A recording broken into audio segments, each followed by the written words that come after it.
Of course, even with the best plans, there are pitfalls. Here are a few common ones I've seen churches fall into. Reactive versus proactive budgeting. Don't wait for things to break. Plan for them before they do. It is inevitable that they will fail or wear out. Another is underestimating costs. Things are going to cost more in the future than they do today. Simple economics. Plan for inflation and estimate on the high side. Next is neglecting facility reserves. You need funds for unexpected repairs. If you don't have such a fund, even a small issue could turn into a crisis. Next, using last year's budget as a benchmark and only adding a percent to what you have spent before. This is a big one and one that can get you into trouble. Ask yourself these questions if you're thinking about that. Did you spend too much or too little in previous years?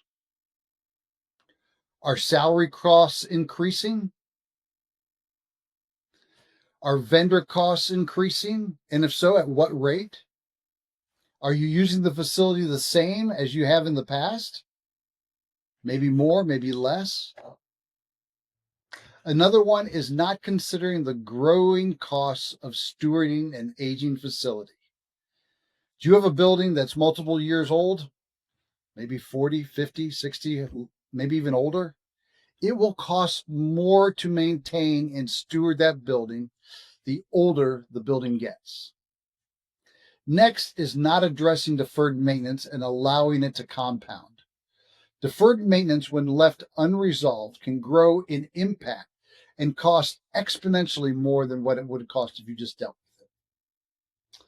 And then finally, using a percent of the church budget to create the facility budget. What if your church budget is flat or declines? You still have the same amount of square footage to have to maintain. You likely still are going to have to heat and cool that entire building.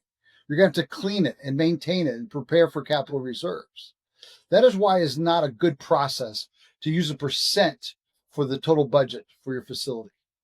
We prefer using a square footage method, and that will get you closer to what you really need for your budgeting.